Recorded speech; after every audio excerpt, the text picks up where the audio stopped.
Kamusta sa lahat at maligayang pagdating sa Ani-chan Tagalog Anime Recap. Dalawang batang lalaki ang nagpapalitan sa pag-ugoy ng palakol upang tuparin ang kanilang sagradong tungkulin, isang itinalagang bukasyon na itumba ang Gigas Cedar na humahadlang sa pag-unlad ng kanilang nayon. Ngunit ito ay walang saysay, halos hindi man lang nagagasgasan gaya ng 6 na henerasyong nauna sa kanila. Ang kawalan ng pag-asa ay mabilis na naglalaho nang dumating si Alice, ang kanilang kaibigan, dala ang tanghalian, na binabati kapwa si Eugeo na blonde at ang isang kakaibang pamilyar na batang lalaki na maitim ang buhok na nagngangalang Kirito. Mapapanis ang kanilang tanghalian kung hindi sila magmamadali. Kung mayroon lamang paraan upang ma-preserve ang pagkain. Nagkaroon ng brain blast si Kirito, na nakaisip ng isang mapanlikhang paraan upang ma-preserve ang pie ni Alice sa pamamagitan ng paggawa itong malamig at malamang na hindi komportableng mamasa-masa gamit ang kanyang kaalaman sa malamig na maalat na karne. Kailangan lang nila ng yelo, na hindi dapat maging problema sa isang feudal na kaharian na kulang sa teknolohiya para pumutol ng isang puno. Naalala nila ang isang maalamat na bayani na napunta sa isang kuweba ng yelo habang hinahabol ang dragon na nagbabantay sa hangganan patungo sa Dark Territories. Hanggat tatawid sila sa hangganan, maiiwasan nilang labagin ang mga tuntuning nakadetalye sa Tabo Index. Pagkarating sa kuweba, nakatagpo sila ng sapat na yelo na tatagal para sa nayon habang buhay, ngunit may mali. Nakita nila ang Blue Rose Sword at mga buto ng Ice Dragon na nakapalibot sa isang imbakan ng kayamanan. Walang nabanggit sa alamat tungkol sa pagkamatay ng dragon. Matapos mag-ipon ng yelo na kaya nilang dalhin, na-realize nila na maraming landas, dahil nakalimutan na nila kung saan sila dumaan papasok. Pinili nila ang isa na patungo sa Dark Territory. Nakarinig sila ng tunog ng labanan at nakita ang isang Integrity Knight na nakikipaglaban sa isang knight mula sa Dark Territory habang nakasakay sa mga dragon. Pinabagsak ng Integrity Knight ang knight ng Dark Territory at nahulog ito mula sa langit, bumagsak ilang metro mula sa mga bata. Dahil sa pag-abot nito na tila humihingi ng tulong, naramdaman ni Alice na dapat siyang tumulong at nagsimulang lumapit dito. Bago pa siya mapigilan ng dalawang batang lalaki, natisod siya at ang kanyang daliri ay bahagyang lumampas sa hangganan. Biglang may lumitaw na ulo, na kumumpirma sa kanilang kinatatakutan, nilabag ni Alice ang Tabo Index. Ang Integrity Knight mula noong nakaraang araw ay bumisita sa nayon, ngunit sa pagkakataong ito, ang tanging pupok sa inya ay isang bata. Sinubukan ni Kirito na gumawa ng gambala, ngunit hindi makagalaw si Eugeo. Isang matinding sakit sa kanyang kanang mata ang nagpahinto sa kanya. Ilang sandali matapos iyon, nagising si Kirigaya Kazuto mula sa isang full dive. Nakipagkita siya kay Shino sa isang cafe kung saan hiniling nito na tulungan siya sa susunod na bob bago dumating si Asuna. Nag-aalala sa kanyang pisikal na kondisyon, sinuri ni Asuna ang isang app na nagmamonitor sa kanyang vitals, sa pag-aakalang ang kanyang bagong part-time job ang may kasalanan. Nagtanong si Shino at ipinaliwanag ni Kazuto na nagtatrabaho siya para sa isang kumpanyang tinatawag na RAT na bumubuo ng bagong uri ng full dive tech. Tinatawag nila itong Soul Translator, na gumagamit ng flocklights, na sa madaling salita ay katumbas ng kaluluwa sa halip na utak ng user, na epektibong nagko-code ng mga short-term memory sa flocklight upang lumikha ng mas makatotohanang pandama. Dahil sa katangian ng proyekto, walang natitirang alaala si Kazuto mula sa virtual na mundo, na may codename na Underworld. Habang naglalakad pa uwi kasama si Asuna, binanggit ni Kazuto ang ideya na pumunta sa Amerika upang magsaliksik sa susunod na henerasyon ng full dive tech, kung sasama lang siya, syempre. Ang proyekto ng Soul Transfer ay parang pagpapatuloy ng gawa ni kay Aba, at mas gusto niyang lumayo sa mga katulad na pagsisikap. Naabala sila ng isang lalaki na nagsimulang magtanong ng direksyon nang harapin siya ni Kazuto tungkol sa pagsunod sa kanila simula nang umalis sila sa cafe. Inihinto ang pagpapanggap, ibinunyag ng lalaki na isa siyang dating miyembro ng Laughing Coffin at sumugod kay Kazuto dala ang isang hirengilya, ang mismong ginamit ni Death Gun sa kanyang mga biktima. Showtime na, tinulak ni Kazuto si Asuna sa ligtas na lugar at sinubukang labanan ang kanilang sumasalakay. Sa kaguluhan, naturukan siya ng lason habang ang kanyang payong ay bumaon sa binti ng umatake, ngunit huli na ang lahat. Bumagsak si Kazuto dahil sa paghinto ng puso. Nagising si Kirito sa gitna ng kagubatan na walang alaala kung paano siya nakarating doon. Sa paghusga sa tanawin at sa kanyang kasuotan, inakala niya na malamang ay bumalik siya sa underworld, ngunit hindi dapat siya magkaroon ng anumang alaala ng totoong mundo kung ganoon ang kaso. Nakatagpo niya si Eugeo, bagaman wala siyang alaala tungkol dito at hindi masabi kung ito ay isang NPC o hindi. Hindi nito kilala ang anumang terminong may kaugnayan sa mga video game, kaya hindi naging mabunga ang pagkuha ng impormasyon. Nagpasya siyang maghintay hanggang sa matapos ni Eugeo ang kanyang sagradong tungkulin para sa araw na iyon. Natuklasan niya na ang menu ng laro ay maa-access pa rin. Idinetalya ni Eugeo ang insidente kay Alice, bagaman sa kanyang pagkukwento, wala si Kirito doon. Matapos ipaliwanag ang kanyang tungkulin, nagulat si Eugeo nang mag-alok si Kirito na tumulong. Sa kabila ng kanyang mga kasanayan sa espada at karanasan, ang puno ay kasing tibay pa rin ng dati. Sa pagtatapos ng pang-araw-araw na tungkulin ni Eugeo, tumuloy sila sa nayon. Pinigilan sila ng batang nagbabantay sa tarangkahan. Sinimulan nitong pagtawanan ang tungkulin ni Eugeo at inakalang hindi maalala ni Kirito ang sa kanya bilang isang lost child of Vecta, bagaman mabilis siyang napahiya matapos iangkin ni Kirito na siya ay isang swordsman, gamit ang kanyang espada para hiwain ang isang tuod ng puno. Dinala ni Eugeo si Kirito sa simbahan kung saan nakilala niya si Selka. Habang nakatulog, nahula niya na kinuha siguro ng Wrath ang mga flocklight ng mga sanggol. Sa in-game acceleration ng oras, ang mga henerasyon ng artificial na reproduksyon ay hahantong sa mga makatutuhanang tao, lalo na't sinabi ni Eugeo na 6 na taon na ang nakalipas mula nang mawala si Alice, na nangyari lamang kahapon sa IRL na oras. Kinabukasan, tumungo ang 2 batang lalaki sa puno ng gigas. Nagtataka si Kirito tungkol kay Selka, na lumabas na nakababatang kapatid pala ni Alice. Matapos kunin si Alice, siya ang pumalit sa simbahan, natututunan ang Sacred Art System commands na itinuturing na mahika. Dahil ang palakol ay halos walang silbi, nagtanong si Kirito kung mayroon pang mas malakas. Ilang sandali pa, bumalik si Eugeo dala ang Blue Rose Sword na nakuha niya 3 taon matapos ang insidente. Sinubukan ni Kirito na gamitin ito sa puno ngunit hindi nakagawa ng malaki, pero mas mahusay pa rin ito kaysa sa palakol. Kung mapapataas nila ang kanilang Object Control Authority, dapat nilang mahawakan ng maayos ang espada. Noong gabing iyon, tinanong ni Kirito si Selka tungkol sa pagkawala ng kanyang kapatid. Tila hindi na naging pareho si Eugeo mula noon. Bago umalis, tinanong ni Selka kung bakit kinuha ang kanyang kapatid dahil walang gustong magsabi sa kanya. Pagkagising niya, wala na si Selka. Agad na nahula ni Eugeo na pumunta siguro ito sa kuweba kung saan nilabag ni Alice ang Tabo Index. Nagmadali ang dalawa para sundan siya. Nakarinig sila ng mga sigaw mula sa loob ng kuweba at natuklasan na dinukot siya ng mga goblin. Nanigas si Eugeo, hindi makagalaw habang papalapit ang mga goblin. Pinakalma siya ni Kirito at gumawa ng plano para iligtas si Selka. Gamit ang mga espada, sinimulan ni Kirito na paslangin ang mga goblin habang nanunood si Eugeo. Nakipaglaban si Kirito sa pinuno ng goblin, ngunit nag-aalangan pa rin kumilos si Eugeo. Nang tila matatalo na si Kirito, sa wakas ay kumilos na siya. Naistorbo niya ang pinuno ng sapat na oras para makabawi si Kirito, bagaman nagtamo siya ng matinding sugat. Nagnitngit sa galit si Kirito at tinalo ang pinuno ng goblin, na ikinatakot ng iba pa. Kinalagan niya si Selka, ngunit nang makita nito ang kalagayan ni Eugeo, hindi siya sigurado kung kaya siyang iligtas ng kanyang sacred arts. Sa halip, nagpasya si Kirito na ilipat ang sarili niyang life energy para iligtas si Eugeo. Halos mawalan ng malay, nakarinig siya ng boses na nagsasabi sa kanyang iligtas siya, at nagkaroon si Kirito ng kakaibang pakiramdam na nagkita na sila dati. Tinanong niya si Eugeo tungkol dito kinabukasan. Matapos ang labanan, ang mga kasanayan ni Kirito ay sapat na para maiugoy ang Blue Rose Sword. Wala nang ibang hangad si Eugeo kundi iligtas si Alice at hiniling na sanayin siya nito. Pagkalipas ng ilang panahon, ang kanilang kasanayan sa espada ay sapat na para mapatumba ang puno. Habang ibinibigay ni Eugeo ang huling hampas, dahil matagumpay niyang natapos ang kanyang tungkulin, nagkaroon siya ng pagkakataon na pumili ng bago. Nangako siyang magiging isang swordsman gaya ni Kirito at maglalakbay sa kabisera para iligtas si Alice.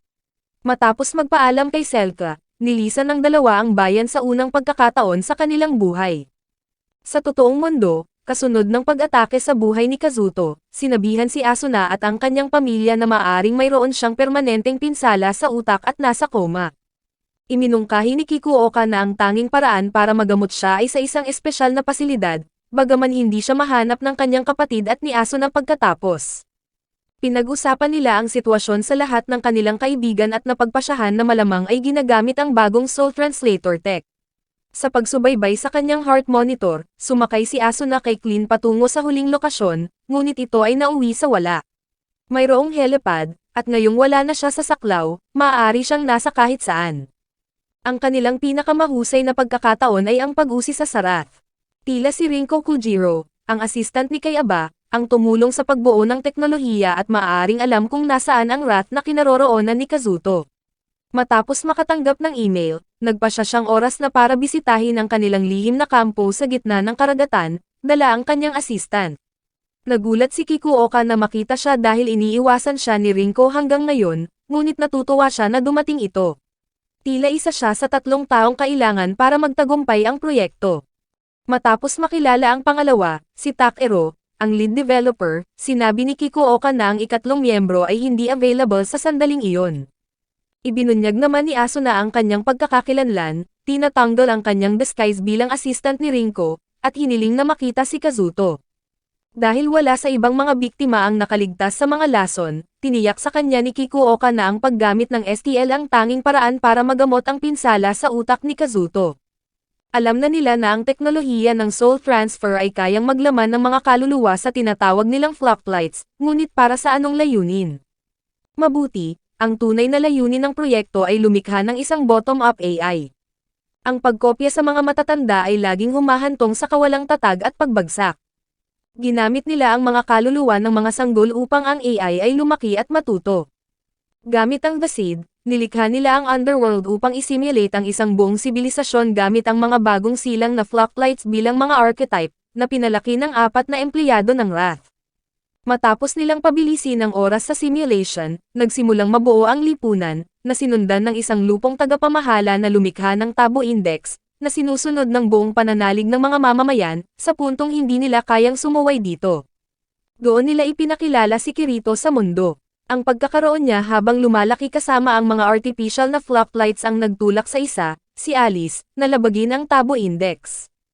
Kailangan nila ng isang taong may mga taon ng karanasan sa pamumuhay sa VR worlds, kaya natural na nagpasya silang gamitin si Kirito para imbestigahan kung paano nabuo ang mga batas na ito at kung bakit halos imposible para sa mga artificial na flocklights na labagin ang mga ito.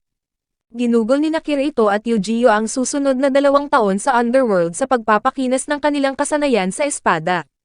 Matagumpay silang nakapag-enroll sa Sword Mastery Academy, isang mahalagang bahagi ng pagiging isang Integrity Knight. Kapag naabot na nila ang katayuang iyon, papayagan silang makapasok sa Central Cathedral at magkakaroon ng pagkakataong iligtas si Alice. Sa underworld, mayroon lamang 3 stats, Life, Object Control Authority, at System Control Authority. Gumagana ang mga ito gaya ng sa ibang mga laro, ngunit may kakaiba. Ang lakas ng mental image ng isang tao at ang tiwala sa kanilang mga kakayahan ay nagbibigay ng kapangyarihan na higit pa sa mga numero. Ilang araw ang lumipas, nag-ensayo si Kirito kasama ang kanyang mentor na si Lina. Pinuna siya nito sa pagpigil sa tunay na potensyal ng kanyang estilo ng espada. Pinili niya itong sanayin dahil gumagamit din siya ng hindi konbensyonal na estilo. Sa nakalipas na ilang taon, lumago ang kanyang tiwala sa sarili. Bilang pangalawang swordsit, hindi niya kailanman natalo ang unang swordsit na si Volo Levantain, ngunit maaaring mayroon na siyang kakayahan ngayon dahil hindi na niya itinuturing na mababa ang sarili niyang estilo.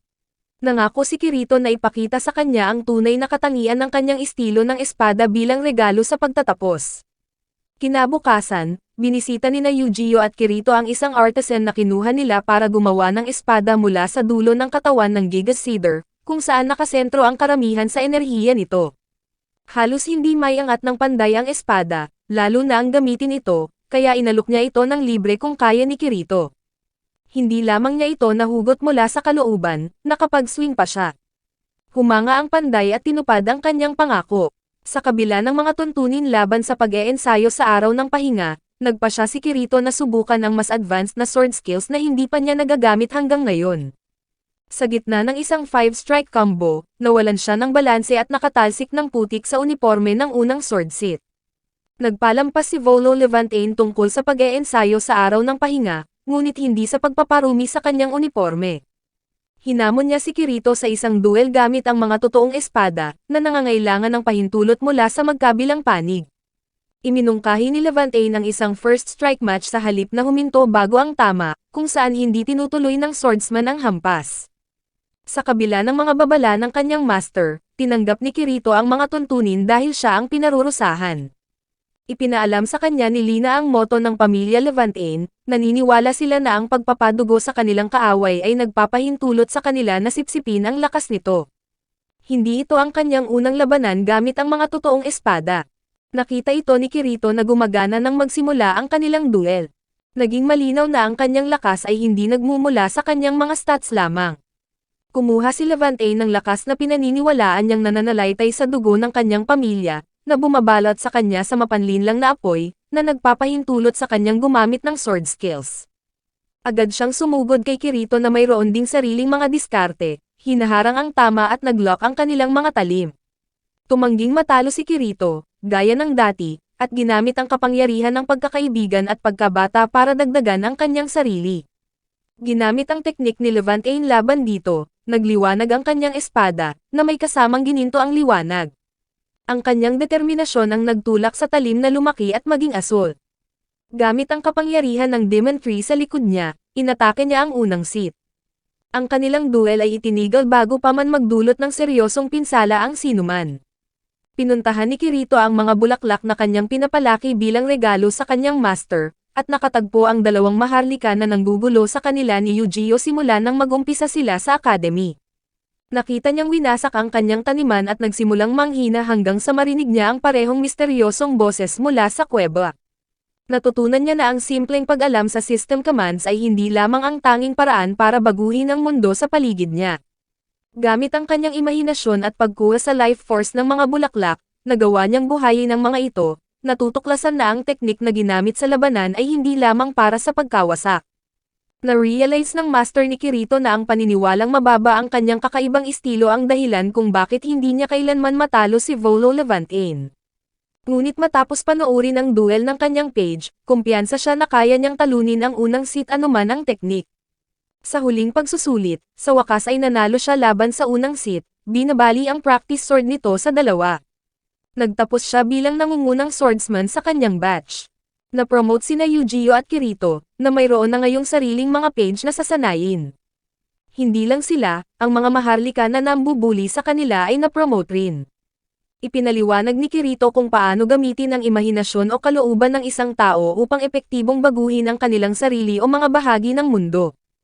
Habang sinusubukang i-unlock ang kakayahang ito, ang dalawang maharlika, na ngayon ay first at second seat na, ay itinoon ang kanilang atensyon kay Eugeo. Matapos masaksihan ang pagbibigay ni Kirito ng mga bulaklak na winasak nila sa kanyang master, si Rayos, ang second seat, ay kinalaban si Eugeo. Natalo siya kay Eugeo sa isang duel, sa kabila ng pagtatapos ng laban ng maaga at itinuring itong tabla. Pagkalipas ng ilang araw, nagtaka si Eugeo kung bakit hindi sila gumanti. Ikinatwira ni Kirito na lalabag sila sa mga tuntunin kung aatakehin nila ang mga kapwa estudyante, bagaman nag-aalala siya na baka naghahanap sila ng butas sa Tabo Index. Kinabukasan, nagpiknik sila kasama ang kanilang mga page, at natutunan na may mga ranggo rin sa loob ng mga maharlika.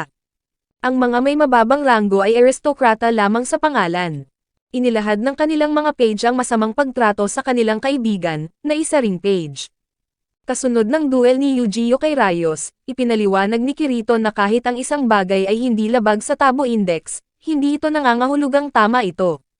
May mga bagay na hindi dapat kailanman gawin sa kapwa-tao, anuman ang mga butas sa batas. Nang maglaon, hinarap ng dalawa ang mga maharlika tungkol sa pagtrato sa kanilang mga page ngunit walang napala dahil nagmaang-maangan ang mga maharlika at iginiit na hindi naman sila teknikal na lumalabag sa mga tuntunin.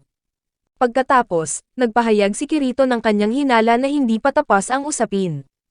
May pinaplano siguro sila. Ang page ni Eugeo na si Taiz ay umamin na natatakot siya sa posibilidad na makasal sa isang maharlika na umaabuso sa kanilang kapangyarihan. Hindi nagtagal, ang mga page ni na Eugeo at Kirito ay nahuli sa unang pagkakataon.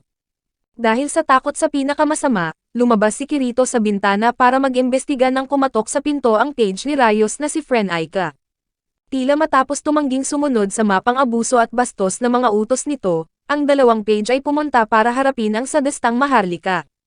Nagmadali si Eugeo sa kanilang silid at nakita ang mga page nila ni Kirito na nakatali sa kama ng hindi masyadong marangal na Maharlika. Iginiit nila na karapatan nilang parusahan ang mga ito sa anumang paraan na gusto nila.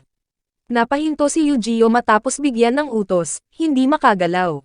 Ang kanyang kanang mata ay nagsimulang kumislap ng pula, na nagpadala ng matinding sakit sa kanyang buong katawan, gaya noong araw na sinubukan niyang pigilan ang Integrity Knight sa pagkuha kay Alice.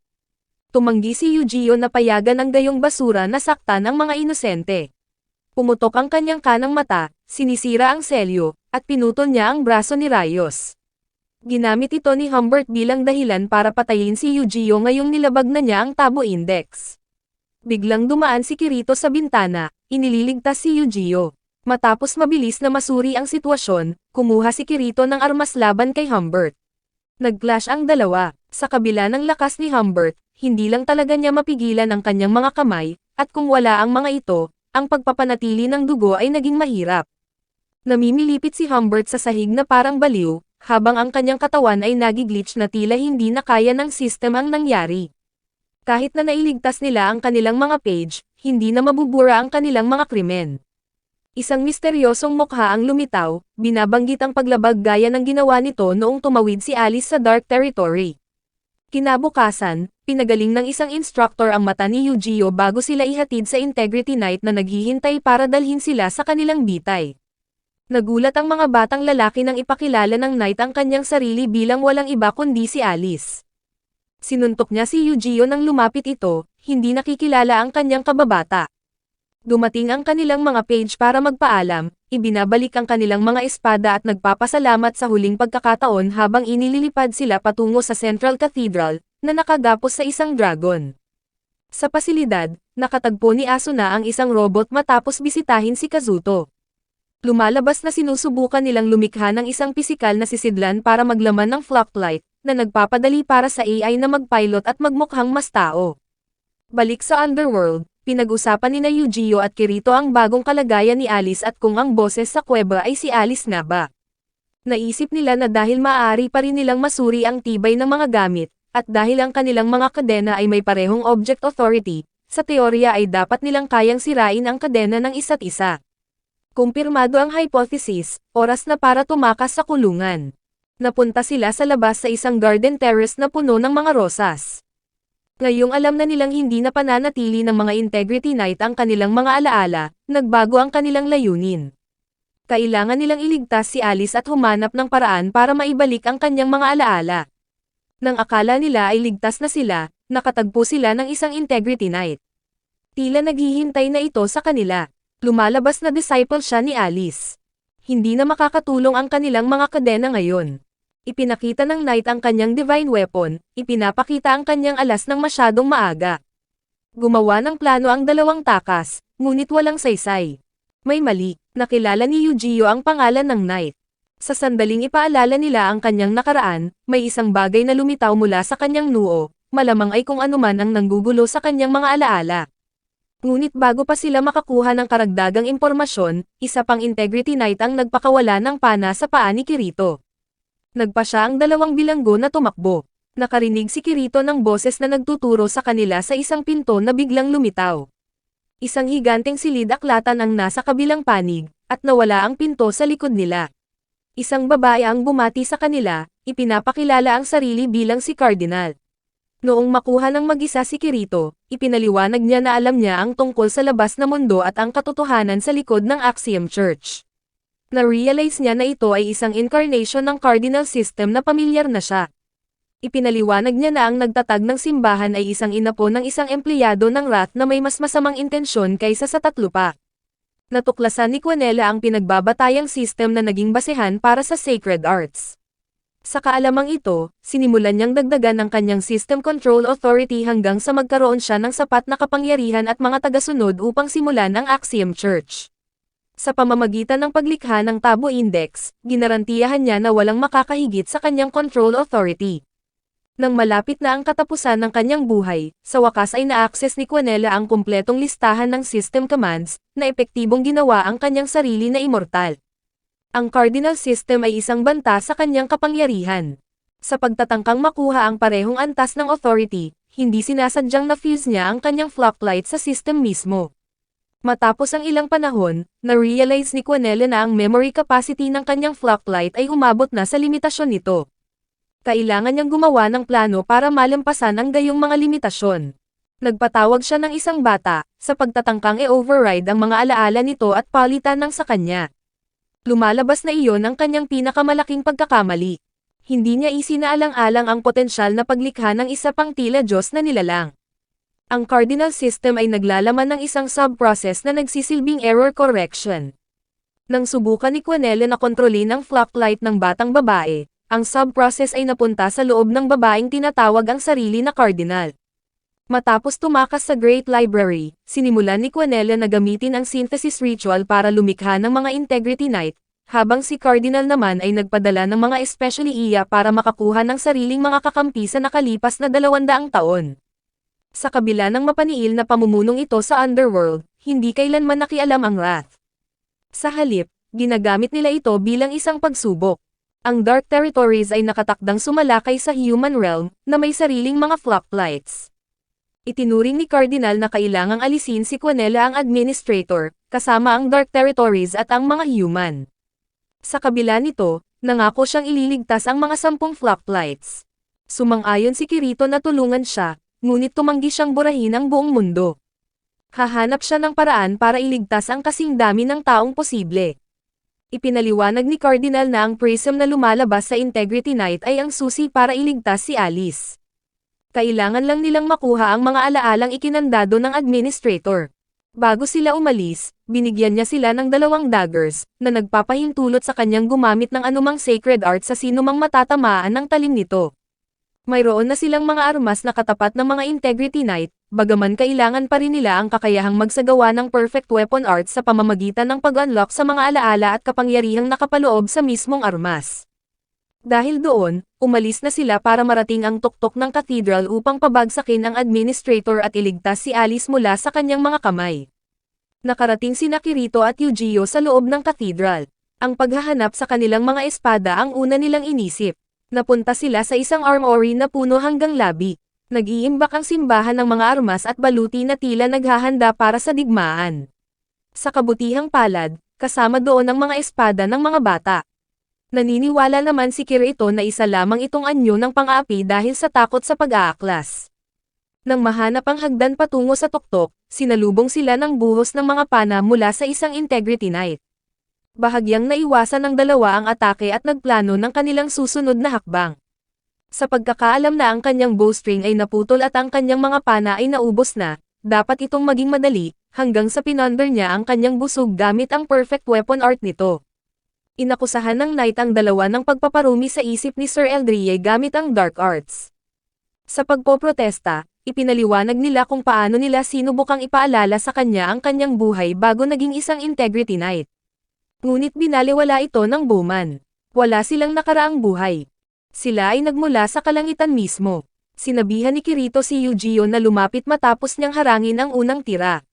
Sa kabila ng kanyang pagsisikap, ang pana ay bumaon sa kanyang sacred arts na nagpatalsik sa kanya. Nang subukan niyang gamitin ang kanyang espada bilang huling paraan, ito na ang kanyang pagkakataon. Nagmadali si Eugeo paakyat sa hagdan at tumalon sa Integrity Knight. Ang pag-iisip kay Alice ang nagpahintulot sa kanyang i-unlock ang kapangyarihan ng Blue Rose Sword. Ang sagupaan ng yelo at apoy ang nag-iwan sa Knight na frozen sa pagkatalo. Namangha ang Knight sa kanilang kasanayan sa espada, nagulat na malaman ang kanilang kakaiba at kamanghamanghang mga kakayahan, at sa huli ay natuwa na malaman na may mga bagong estilo pang matutuklasan. Binawi ng Knight ang kanyang mga akusasyon at, bilang paggalang, ay tinanong ang kanilang mga pangalan. Binabalaan niya ang dalawa sa isang nakamamatay na ambush sa ika-50 palapag ng cathedral bago humiling ng isang marangal na kamatayan sa pamamagitan ng kanilang espada at ipinakilala ang sarili bilang si Deusulbert. Nakilala siya ni Eugeo bilang ang parehong Integrity Knight mula noong araw ng pag-aresto kay Alice, isang araw na siya lamang ang nakakaalala. Rutinaryong binubura ng administrator ang mga alaala ng mga Knight, maliban sa kanya. Nagpatuloy ang dalawa paakyat sa hagdan hanggang sa mapahinto sila ng tunog ng tawa. 2 batang babae ang humarang sa kanilang landas, ipinapakilala ang kanilang sarili bilang sina Faisal at Lionel. Bumaba sila sa hagdan patungo sa kanila. Umatras si Kirito para hayaan si Eugeo na manguna, na nagdala lamang sa kanya ng diretsyo sa kanilang bitag at dagger. Bago pa makakilos si Kirito, si Lionel ay pinalibutan at sinaksak ang dalawang bata. Nauwi silang paralisado dahil sa mga talim na may lason. Habang kinakaladkad ang kanilang mga katawan paakyat sa hagdan, isinalaysay ng mga batang babae ang kanilang malupit na pagkabata. Lumalabas na sila ay mga Apprentice Integrity Knights na pinilit na patayin ang isa't isa ng hindi mabilang na beses bilang mga paksa sa resurrection experiments. Nakilala ni Kirito ang mga scabbard ng dagger ng mga bata bilang partikular para sa paglalagay ng mga poison blades at nag-ingat laban sa mga lason. Nawawala na ang epekto ng marating nila ang ika-50 palapag, at ang mga dumakip sa kanya ay naabala sa ambush ng mga knight na naghihintay sa kanila. Inilunsad ni Kirito ang kanyang huling counterattack, dinidismaya sila at ginagamit ang sarili nilang lason laban sa kanila. Sinabihan si Eugeo na gamitin ang kanyang sacred art sa sandaling bumalik ang kanyang boses, at hinarap ni Kirito ang Integrity Knight na si Fenecio. Hindi makalapit, ang tiyan at paa ni Kirito ay tinamaan ng perfect weapon art ng knight. Tila ang talim ay nabuo gamit ang 1,000 salamin, na nagpapahintulot dito na i-reflect ang enerhiya ng araw. Matapos makuha ang napakahalagang impormasyong ito, gumamit si Kirito ng Sacred Arts para lumikha ng salamin, na ginawang walang saysay ang atake. Ang pagkawasak ng helmet ni Fenecio ay nagbunyag ng kanyang pagtatangkang itago ang kanyang kasarian upang maiwasan ang bias ng kanyang mga kalaban, sa kabila ng katotohanan na ang mga babae ang pinakamakapangyarihang nilalang sa underworld. Inilabas niya ang kanyang weapon art ngunit nasaktan din ang kanyang sarili sa proseso. Mabilis siyang tinalo ni Kirito sa layuning iligtas siya sa kanyang sarili, habang ginamit ni Eugeo ang kanyang perfect weapon art para i-freeze si Fenecio sa pwesto. Ngunit hindi ito sapat para ganap siyang mapatigil. Upang labanan ang kanyang desperadong pagtatangka na pigilan ang dalawa, ginamit ni Kirito ang kanyang perfect weapon art, na nag-iwan sa kanilang dalawa na walang malay matapos ang isang higanteng agos ng mga itim na baging, na nagpapaalala sa Gigas Cedar kung saan ito kinuha, na lumabas mula sa dulo ng kanyang talim. Sinubukan ni Eugeo na ilipat ang kanyang life energy kay Kirito, ngunit pinigilan siya ni Kirito. Sinasabi kay Eugeo na mas kailangan ni Fenecio ang kanilang tulong kaysa sa kanya. Lahat naman sila ay tao, pati na ang dalawang bata na nagpaplanong bitayin sila. Sinubukan ni Kirito na gumamit ng healing arts kay Fenecio. Hindi ito sapat, tinawag niya ang kanyang mga kakampi ngunit walang nangyari. Sa isang desperadong hakbang para iligtas ang buhay nito, ginamit ni Kirito ang isa sa mga talim na inilaan para sa administrator. Pinagalitan sila ni Cardinal ngunit binigyan sila ng mga potion para pagalingin ang kanilang mga sarili. Kung makakarating sila bago ito magising, maaari pa rin nilang matalo ang administrator nang hindi ginagamit ang talim ni Cardinal. Binuksan ng dalawang bata ang malalaking pintong doble para ipagpatuloy ang kanilang pag-akyat, at nakatagpo ng isang higanteng elevator. Nagulat sila nang makakita ng isang babae doon na nagtanong kung anong palapag, lalo na matapos ibunyag na sila ay mga pugante, ngunit tila wala itong pakialam.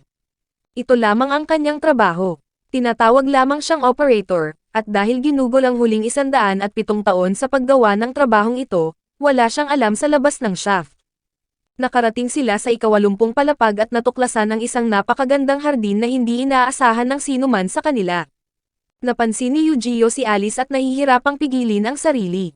Sinabihan siya ni Kirito na siya na ang bahala sa pakikipaglaban habang naghihintay si Eugeo sa gilid dala ang pangalawang talim ni Cardinal. Ngunit nang sumugod siya dito, ibinunyag nito na ginagamit na niya ang kanyang perfect weapon art, ang Osmanthus Blade.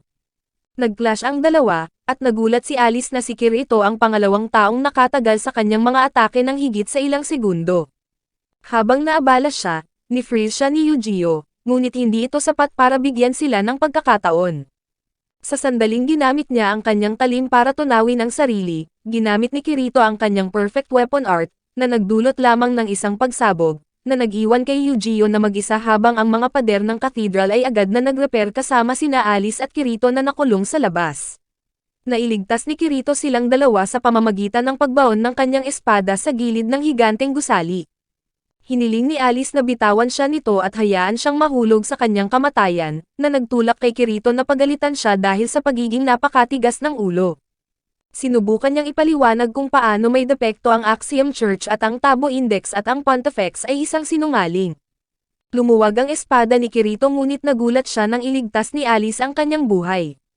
Nagpa siya silang magkaroon ng tigil putukan at akyatin ang tore hanggang sa makarating sa isang siwang. Dahil konektado ng isang kadena, gumamit sila ng mga metal spikes para daan-daang akyatin ang cathedral. Balik sa research facility, napansin ni Asuna at Dr. Kujiro ang isang barko sa abot-tanaw, ngunit sa halip na manatili para protektahan sila, nagbago ito ng ruta, na nagtulak kay Mr. Nakanishi na gumawa ng ilang nagmamadaling katanungan. Habang lumulubog ang araw sa underworld, nahihirapan si Kirito na gumawa ng mas maraming spikes. At habang nagpapatuloy sila, bigla silang napaharap sa mga gargoyles, mga estatwa na nabubuhay. Kailangang mag-isip ng mabilis ni Kirito. Inilunsad niya si Alice pataas sa isang ledge. Galit namang ibinalik ni Alice ang pabor. Ipinaliwanag niya na sila ay mga familiars mula sa Dark Territories na tinatawag na minions, na nilikha mula sa mga kumpol ng lupa. Gusto niyang malaman ang dahilan ng kanilang presensya gaya rin ng gusto ni Kirito. Mabilis nila itong natalo. Ang makita siyang lumaban ay nagpaalala kay Alice ng kanyang nakaraang buhay sa pagdalo sa Midsummer Festival, na nagpabigla sa kanya. Nakadalo ba siya, o narinig lang niya ito? Mabilis niyang binago ang paksa, nag-aalok ng panyo para punasan ang dugo ng minion, at siniguradong hihingin ito pabalik bago nila ituloy ang kanilang duel. Samantala, sa loob, pumasok si Eugeo sa isang higanteng bathhouse at nakita ang isang Integrity Knight na nagpapahinga, na nakiusap na maghintay hanggang sa makapagbihis siya bago sila magpatuloy. Tinanong ng Knight kung buhay pa si Venecio at pagkatapos ay nangakong palalagpasin si Eugeo dahil iniligtas nila ang buhay nito. Naghanda ang dalawa, at binabalaan siya ng Knight na wala siyang pagkakataon. Gagamitin niya ang kanyang pinakamahusay na galaw muna. Walang laban si Eugeo. Ang Knight ay gumagamit ng talim na gawa mula sa system clock, ang time-splitting sword, na nagpapahintulot sa kanyang tumama sa hinaharap. Ang Integrity Knight naman ay hindi nakita ang susunod na atake. Inihagis ni Eugeo ang Blue Rose Sword sa kisame habang umaatake, na nagpagulat sa Knight, at pinalunod ni Eugeo ito sa tubig. Gamit ang kanyang weapon art para i-freeze ang tubig kasama nito, ginamit ni Eugeo ang release, na sumisipsip sa lahat ng life force ng mga na-freeze sa weapon art nito.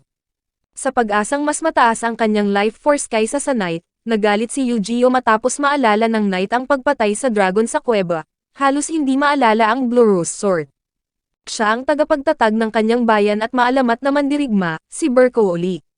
Inamin ng Integrity Knight na nagdududa siya sa kwento ng pagpapatawag mula sa langit, ngunit bago ang anumang karagdagang revelasyon, dumating ang Prime Chieftain at ganap na ni-freeze sina Bercouli at Eugeo. Naramdaman ni Kirito ang panganib habang binubulong ang pangalan ni Eugeo. Habang nasa labas pa rin sa ledge kasama si Alice, nagbahagi sila ng pagkain at nabanggit ni Kirito ang pangalan ng nakababatang kapatid ni Alice. Dahil sa pag-aalinlangan, hinayaan niya itong magpatuloy, nangangakong tatapusin siya kung mapapansin niyang nagsisinungaling ito. Ipinaliwanag ni Kirito ang sikreto sa likod ng mga Integrity Knight at isinalaysay ang buhay ni Alice bago ito naging isa. Sinabi pa niya na ang mga Integrity Knight ay hindi sapat para pigilan ang mga hukbo ng Dark Territory. Kailangan nilang talunin ang administrator at sanayin ang mga tao na humawak ng armas laban sa kanilang mga kaaway. Naniwala si Alice sa kanya at nakiusap na dalhin siya sa nayon bago ibalik ang kanyang mga alaala. Tumayo siya at idineklara na tinalikuran na niya ang kanyang tungkulin bilang isang Integrity Knight, ngunit biglang sumigaw sa sakit. Ang kanyang kanang mata ay naging pula, ngunit tumanggi siyang sumuko. Hinawakan siya ni Kirito habang kinukandanan niya ang administrator at ang paniniil nito, na winawasak ang kanyang mata. Nagising si Eugeo at na-realize na nananaginip lang siya. Nagkamalay siya sa isang kakaibang lugar, hindi sigurado kung paano siya nakarating doon. Sa isang kama, mayroong isang tulog na babae. Sinubukan siyang balaan ni Cardinal, sumisigaw na tumakbo siya, at nagising ang administrator bago pa niya magamit ang dagger dito. Kinumbinsi siya nito na walang tunay na nagmamahal sa kanya, kahit si Alice, at nilinlang siya na bigkasin ang sacred art na ginagamit nito sa mga Integrity Knight. Nagising si Alice at nakitang hingal na hingal si Kirito at basang-basa ng pawis. Tila binuhat niya ito paakyat sa ika-75 palapag. Sa wakas ay nakapasok muli sa loob ng cathedral, na paatras siya. Paano nito nagawang dumihan ang kanyang kasuotan ng pawis ang katawan nito? Upang mahanap si Eugeo, gumamit si Kirito ng sacred art para i-track ang Blue Rose Sword.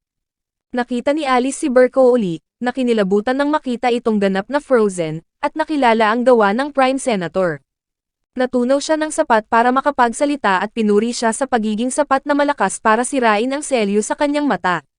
Nahanap ni Kirito ang Blue Rose Sword sa ilalim ng isang layer ng yelo. Nagkomento si Alice sa paggamit ng dalawang espada, na sinagot ni Kirito na ang pakikipaglaban gamit ang dalawang espada ay nakababaliw. Nagpatuloy sila paakyat sa tuktok ng cathedral, hanggang sa makatagpo ng isang silid na puno ng mga taong nakakulong sa mga pods, o kahit papaano ay dati silang mga tao. Ikinulong sila ng Pontifex, patuloy na nagtatrabaho upang i-monitor ang kilos ng mga mamamayan, hinahanap ang mga lumalabag sa Tabo Index at nagpapadala ng mga knight para dakpin sila.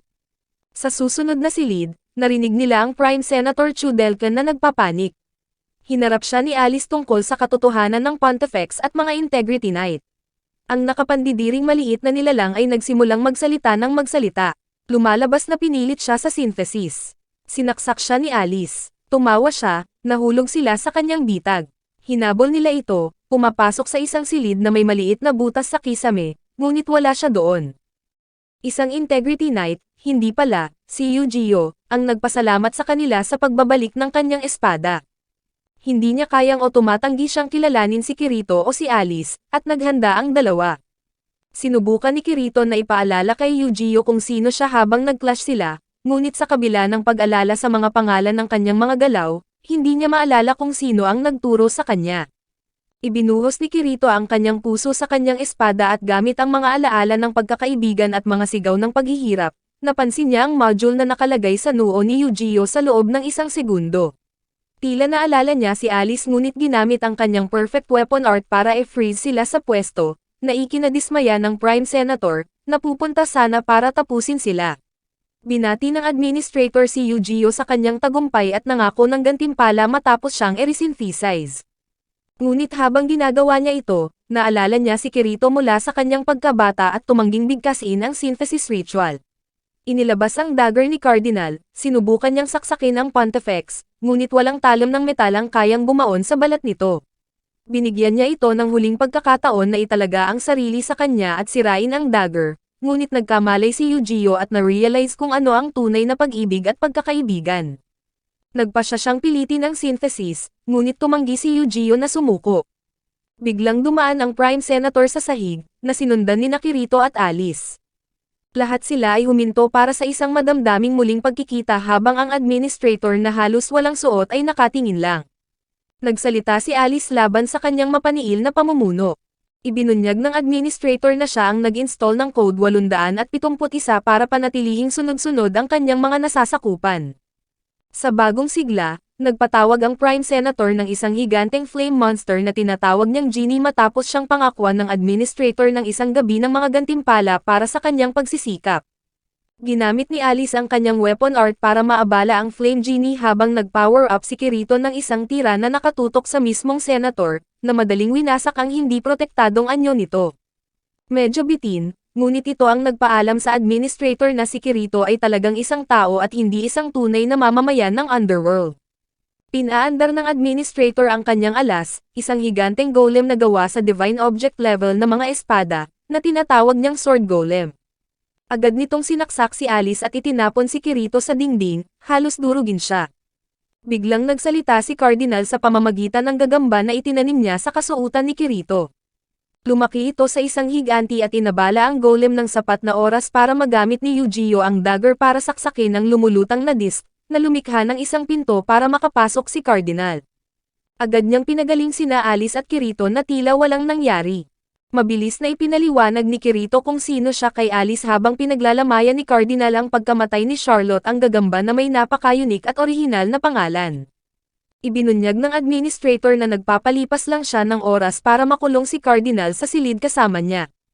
Ibinunyag din niya na ang power source ng golem ay mga taong ginawang enerhiya sa pamamagitan ng PET module. Ginamit niya ang mga alaalang ninakaw mula sa mga Integrity Knight para i-distill ang kanilang pagnanais sa bawat espada, na siya namang nagpapatao sa mga ito, at walang kapangyarihan si Cardinal na pumatay ng mga tao. Inialok niya ang kanyang sariling buhay kapalit ng kaligtasan ni Alice, Yu-Gi-Oh, at Kirito. Malupit siyang pinahirapan ng administrator, pinapatay siya ng dahan-dahan habang humahalaklak. Nangako silang ipaghihiganti siya nang biglang matuklasan ni Eugeo ang kanyang layunin at nakiusap kay Cardinal na gawin siyang isang espada. Bago matapos ang kanyang transformation, ibinunyag niya na ang mga metal na bagay ay hindi gumagana sa Pontifex. Ang espada na si Eugeo ay mabilis na winasak ang golem, itinoon ang paningin sa administrator, at isinakripisyo ang sarili para putulin ang braso ng Pontifex. Ang espada ay hindi gawa sa metal. Habang ginagawa nitong espada ang sarili nitong naputol na braso para paslangin si Kirito, tumalon si Alice sa pagitan nila. Nagkaroon ng mga flashback si Kirito sa bawat pagkakataon na nangyari ito, ngunit sa halip na maupo doon ng walang magawa, sa wakas ay humawak siya ng armas. Isinuot ni Kirito ang kanyang Black Swordsman attire at hinarap ang Pontifex ng mag-isa. Nagulat siya nang malaman na alam nito ang kanyang multi-strike combos, sa katunayan, wala tungkol sa system ang hindi nito alam. Hinawakan ni Eugeo ang kamay ni Kirito at ibinuhos ang kanyang natitirang enerhiya sa isang Blue Rose Sword na may kasamang dugo. Hawak ang dalawang espada, tumayo siya laban sa administrator, na lalo lamang nagalit sa bawat tama. Sa isang hakbang ng pagkakaibigan, isinakripisyo ni Kirito ang kanyang braso, kinukuha ang sa kanya sa proseso, at ginamit ang isa pa para saksakin ito ng Blood Blade, na nagdulot ng hindi na maayos na pinsala. Sa halip na subukang tapusin siya, lumayo ito, nangangakong magkikita silang muli sa susunod sa kanyang mundo. Ngunit ang Prime Senator ay tila buhay pa para makiusap na huwag siyang iwan. Kumapit ito sa kanya, binabalot silang dalawa sa apoy, na pumapatay sa kanilang dalawa. Nagpaalam ng may luha si Eugeo habang hawak siya ni Kirito sa kanyang mga braso. Muling nakasama ni Eugeo ang kanyang alaala kay Alice noong bata pa ito. Lumapit si Kirito sa system console at nakarinig ng putukan sa totoong mundo. Ang Ocean Turtle ay nilulusob, at sinabihan siya ni Kikuoka na hanapin si Alice at dalhin siya sa World's End altar sa loob ng Dark Territories. Biglang napinsala ang kanyang flocklight habang pinutol ang kuryente ng mga sumasalakay. Habang nawawalan siya ng malay, bumaba si Asuna mula sa kisame, inaabot siya at tinatawag siya. Lumipas ang mga buwan mula nang matalo ni Kirito ang administrator. Dahil sa power surge na sinabayan ng pagkamatay ni Eugeo, ang ugnayan ng pagkakaibigan ay naputol, at gayon din si Kirito, na ngayon ay parang isang walang laman na balat ng kanyang dating sarili. Dinala siya ni Alice sa kanilang nayon noong bata pa, bagaman itinuturing pa rin siyang kriminal, kaya pinalayas sila ng mayor, ang kanyang ama. Ngayon ay nakatira ang dalawa sa isang cabin sa labas, tanging nakikipag-ugnayan lamang sa kanyang kapatid at sa isang grupo ng mga woodcutters. Isang araw, humingi sila ng tulong kay Alice. Ginamit niya ang kapangyarihang nakaimbak sa hardwood ng Gigas Cedar Blade ni Kirito para putulin ang mga mababang uri na puno. Biglang nahulog si Kirito mula sa kanyang wheelchair, inaabot ang mga batang woodcutters mula sa hilagang nayon na kumuha ng espada ni Eugeo mula sa kanya. Ang mga labi ng purong pagkakaibigan ay nagtulak sa katatanak na si Kirito na kumilos ng higit pa sa ginagawa niya nitong mga nakaraang linggo. Balik sa cabin, isang dragon ang bumaba mula sa langit, na may Integrity Knight na nakasakay sa likod nito. Nagulat si Eldrie Synthesis 31 na makita si Alice, at lalo na nang mapansin si Kirito, na pinagalitan niya dahil sa pagpatay sa Pontifex at paglulubog sa kaharian sa kaguluhan. Nakiusap siya kay Alice na bumalik kasama niya. Ang mga naninirahan sa Dark Territory ay nagsimulang sumalakay sa mga bayan at nayon, ngunit naramdaman ni Alice ang responsibilidad para sa kaligtasan ni Kirito at tumanggi, na nagtulak kay Eldrie na umalis ng hindi nasisiyahan. Noong gabing iyon, muling nag-react si Kirito. Sa pagkakataong ito, gayunpaman, napansin ni Alice ang mga usok sa direksyon ng Ruled. Ang mga pagsalakay ay mas malapit sa tahanan kaysa sa inakala niya. Isinuot ni Alice ang kanyang baluti sa ilalim ng isang cloak at nagmadali, nakasakay sa kanyang dragon patungo sa kaguluhan, na ikinagulat ng mga taga-nayon sa kanyang pagdating. Sinubukan niyang ilikas sila, ngunit ang kanyang ama at ang iba pa ay tumangging sumunod sa utos ng isang kriminal. Wala siyang pagpipilian kundi ibunyag ang kanyang pagkakakilanlan bilang isang Integrity Knight. Nagulat, agad na nagbago ang isip ng mga taga-nayon at tumakbo, na nag-iwan kay Alice para harapin ang hukbo ng mga goblins at orcs. Nang maglaon, umalis siya para hanapin ang mga Integrity Knight na binanggit ni Eldrie. Samantala, sa Ocean Turtle, isang maliit na team ng mga mersenaryo ang pumasok sa base para lamang makitang walang tao sa control room. Nagtatago naman sina Asuna at ang mga empleyado ng Wrath sa sub-control room. Malinaw na alam ng mga lalaki ang tungkol sa Project Alice. Kailangan nilang makuha ang flocklight ni Alice bago ito makuha ng mga mersenaryo. Tila nang maputol ang kuryente kasabay ng pag-access ni Kirito sa virtual console, ang kanyang mga mapanirang kaisipan matapos ang pagkamatay ni Eugeo ay naging totoo. Ito ang tila nag-deactivate sa ego ng kanyang flocklight. Lumalabas na ang mga mersenaryo ay mga GGO players na nakalaban ni Kirito at ng kumpanya bago siya dinala sa Underworld. Ang pinuno ng team ay kinuha ng palihim ng gobyerno ng US, na nalaman ang tungkol sa Project Alice at inatasan siyang kunin ang flocklight ni Alice, na malamang ay may kasabwat sa loob. Nakulong ang mga mersenaryo sa labas ng sub-control room at ng mga flocklights, kaya naisip ng kanilang tech genius na ang tanging paraan para makuha ang AI ay sa pamamagitan ng pag-access sa isang virtual console mula sa loob ng Underworld. Gamit ang kanyang mahusay na hacker skills, natuklasan niya na ang bawat isa sa mga naninirahan sa Dark Territory ay may sariling flocklight, na ginagawa silang halos katulad ng mga nasa Human Kingdom. Napansin din niya ang mga salitang, final load test, na lumalabas sa mga logs, hindi sigurado kung ano ito o kung makakaabala ito sa kanilang plano. Ang plano ay simple, magsagawa ng deep dive sa Underworld gamit ang mga admin accounts at kunin si Alice mula sa loob. Sa kabutihang palad, ang lahat ng high-level Dark Territory accounts ay hindi nangangailangan ng password. Samantala, ang tech genius ng Wrath ay may kaparehong plano. Tila kung maaari nilang ayusin ang mga ugnayan ng pagkakaibigan, maaari nilang ayusin ang pinsala sa flocklight ni Kirito. Dahil sa taglay nitong lakas, nagboluntaryo si Asuna, bilang daluyan ng interpersonal energy, na mag-dive sa Underworld para iligtas sina Kirito at Alice. Sa Tokyo, si Sainan ay isang kill na lang para manalo sa Bob sa GGO, ngunit naabutan siya ng player na si Subtilizer, na ginawang walang silbi ang kanyang sniper rifle sa malapitang labanan. Hinawakan siya sa leeg, at habang sinasakal siya ng player, nakakatakot nitong sinabi, ang tamis siguro ng kaluluwa mo. Nagising siya nang may gulat mula sa masamang panaginip, na pinahihirapan pa rin ng kanyang PTSD. Lumalabas na si Subtilizer ang pinuno ng mga mersenaryo na kasalukuyang nagda-dive sa Underworld. Noong bata pa siya, si Gabriel Miller ay naging labis na interesado sa mga kaluluwa, na tila wala siyang sariling kaluluwa. Hangad niyang malaman kung saan nananahan ang mga kaluluwa sa katawan. Nag-dive si Gabriel bilang Emperor Vecta, kasama ang isang miyembro ng kanyang team bilang isang Dark Knight. Bilang emperador, idineklara niya ang digmaan sa Human Empire ng may malaking suporta.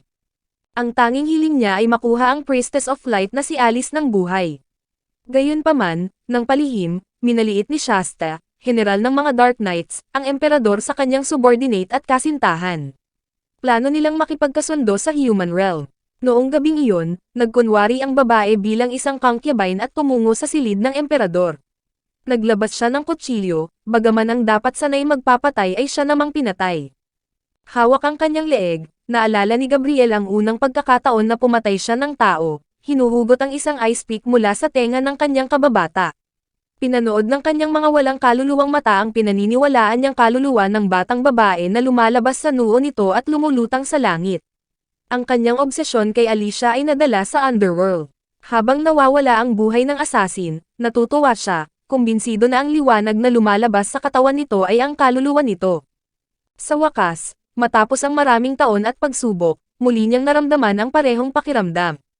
Nilanghap niya ang kakaibang sangkap, nakakakita ng isang pangitain mula sa alaala ng babae gaya ng ginawa niya kay Alicia. Dahil napakahalaga ng flocklight ni Alice, dapat ay mas matamis ang lasa nito. Kinabukasan, hinarap ni Emperor Vecta ang kanyang mga nasasakupan, na ipinapakita ang frozen na ulo ng babae sa isang block ng yelo bilang babala sa sinumang hahamon sa kanyang pamumuno. Si Shasta, ang kanyang kasintahan, ay nagalit ng husto. Nag-transform na parang Super Saiyan, umatake siya, ngunit ang kanyang buong pagkatao ay sinipsip ng madilim na butas ng kaluluwa ng emperador. Dahil sa takot, sumigaw ang hukbo ng, mabuhay ang emperador. Sa Human Empire, natuklasan ni Alice na ang Eastern Gate ay mawawasak sa huling yugto. Nang magsimula itong gumuho, binati ni Eldrie si Alice sa kanyang pagdating sa Eastern Gate Encampment, ngunit nagalit dito nang mapansin si Kirito.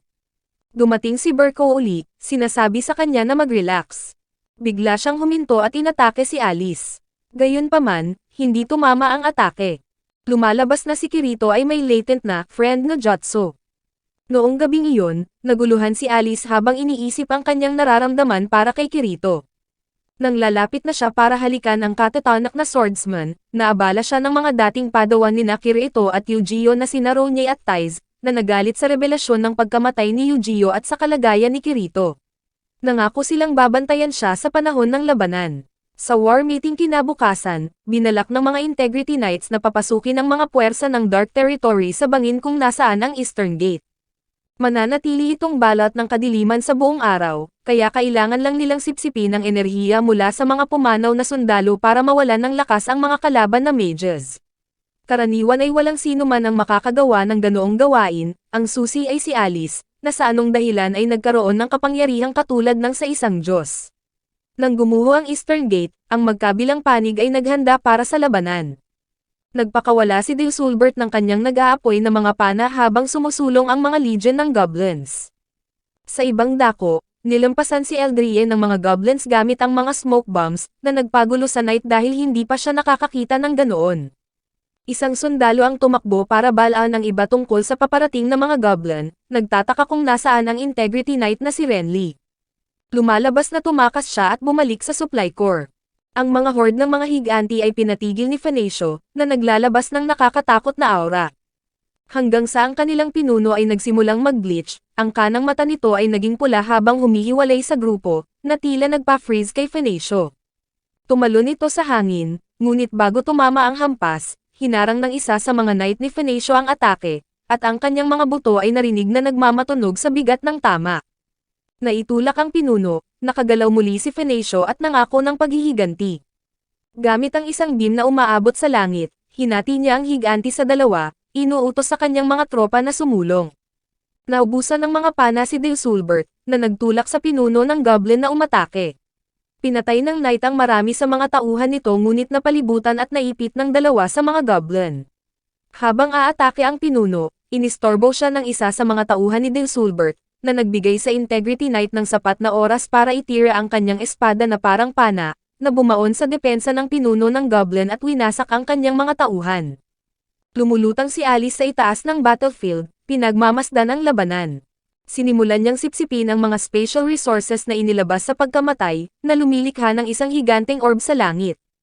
Ang dalawang bata na lumasen kina Kirito at Eugeo sa cathedral, sina Lionel at Faisal, ay nakipaglaban pabalik sa mga storage tents para mahanap ang katatanak na swordsman at ang nakatakas na si Renly.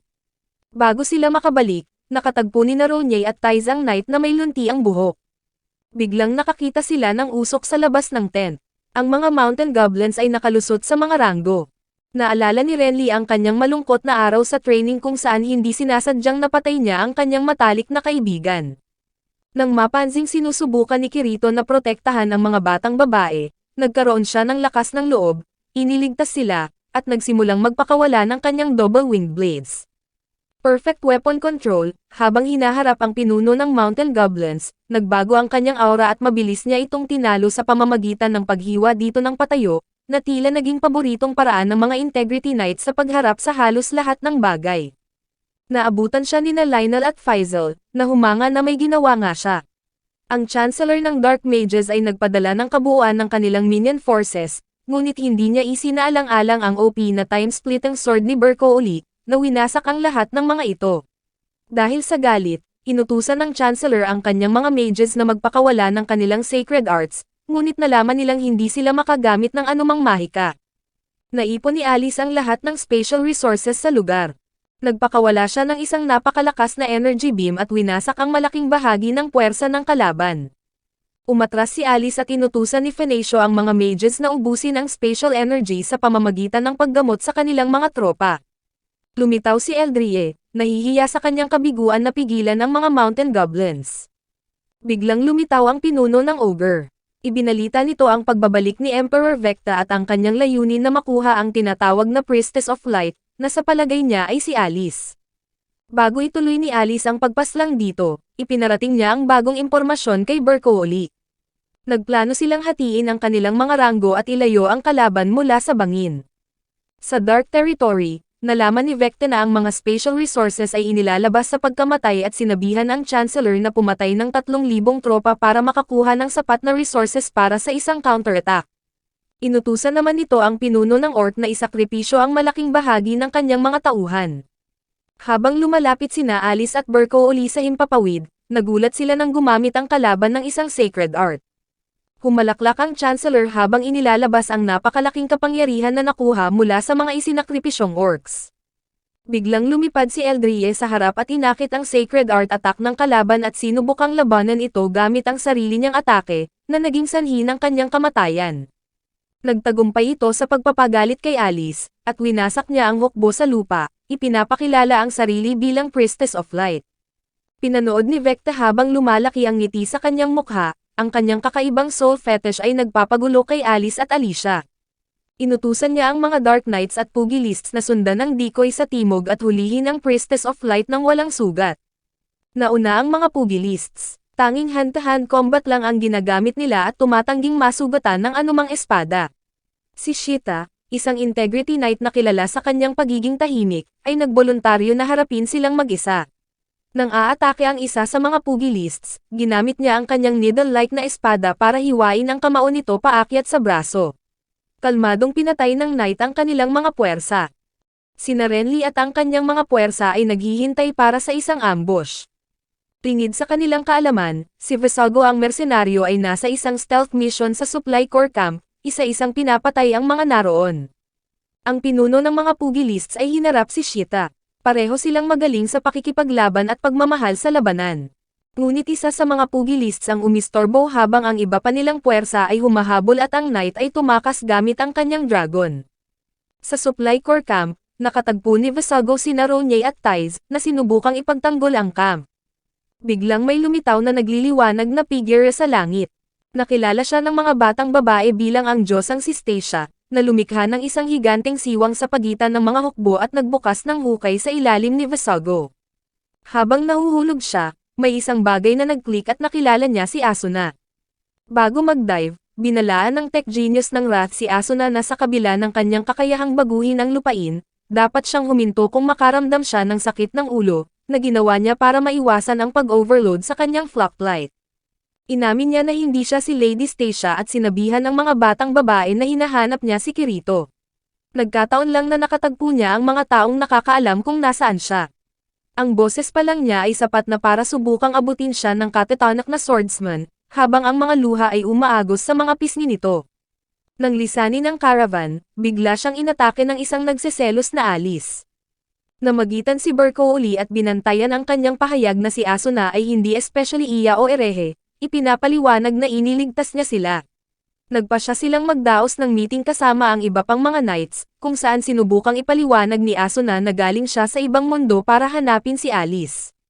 Pero hindi masyadong natuwa si Alice sa ideya na pumunta sa totoong mundo kasama siya.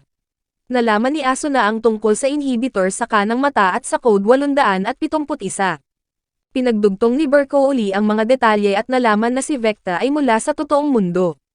Nagulat si Asuna nang malaman na ang Dark Territory ay may mga high-level accounts. At ubiling sumang-ayon si Alice na sumama sa kanya, pero hindi bago nila talunin ang kaaway at iligtas ang Human Empire. Kinabukasan, inutusan ang mga Dark Knights at Pugilists na tumawid sa siwang gamit ang mga lubid na umaabot sa kabilang panig. Sa Ocean Turtle, itinugma ng mersenaryong tech genius ang oras ng underworld ng 1-to-1 sa totoong mundo. Naglabas siya ng patch at inimbitahan ang mga American VR MMO players na sumali sa isang beta test sa Underworld para palakasin ang depensa ng Dark Territory. Napansin ito ni Yui at kinontak sina Sinon at Lifa. Nagtungo sila sa Wrath Facility sa Tokyo, na kumontak sa Ocean Turtle at nagbabala sa kanila tungkol sa sitwasyon.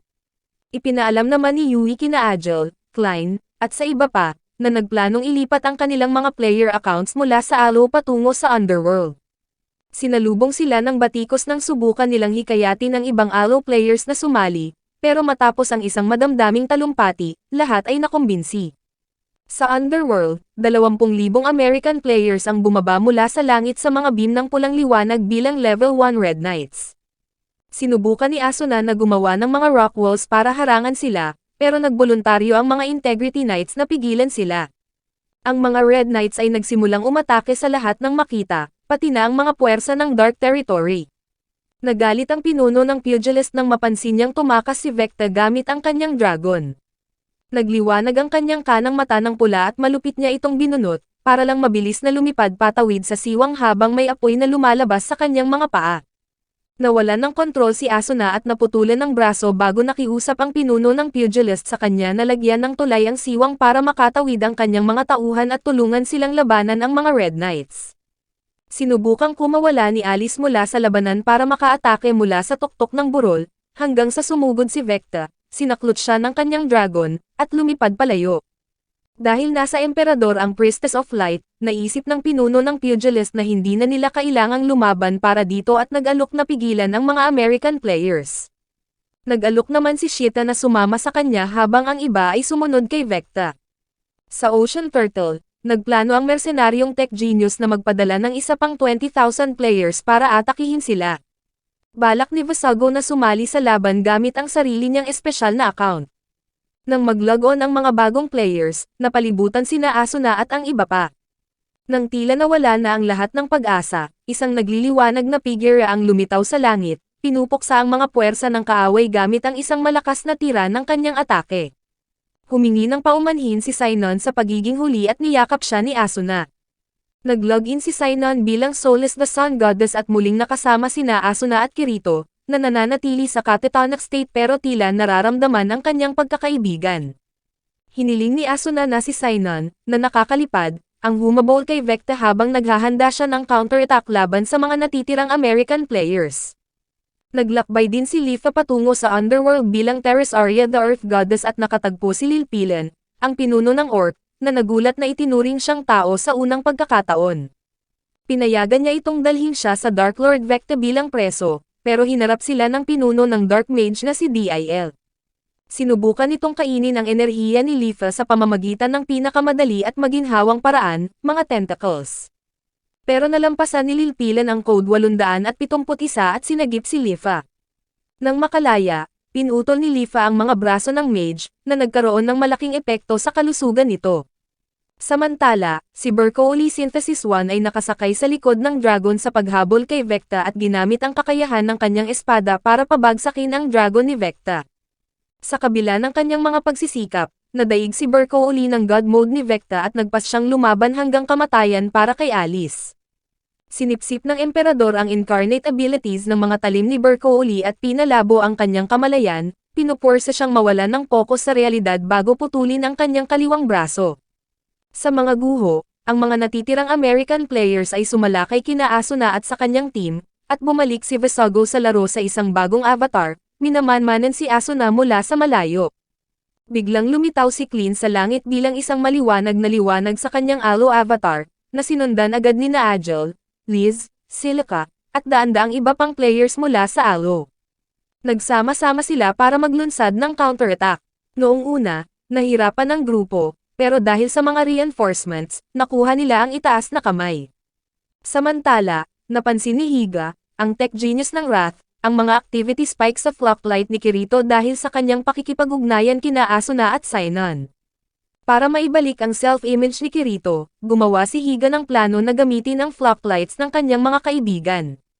Para maisagawa ang plano, kailangan nilang makapasok sa main control room, na kasalukuyang okyupado ng mga mersenaryo.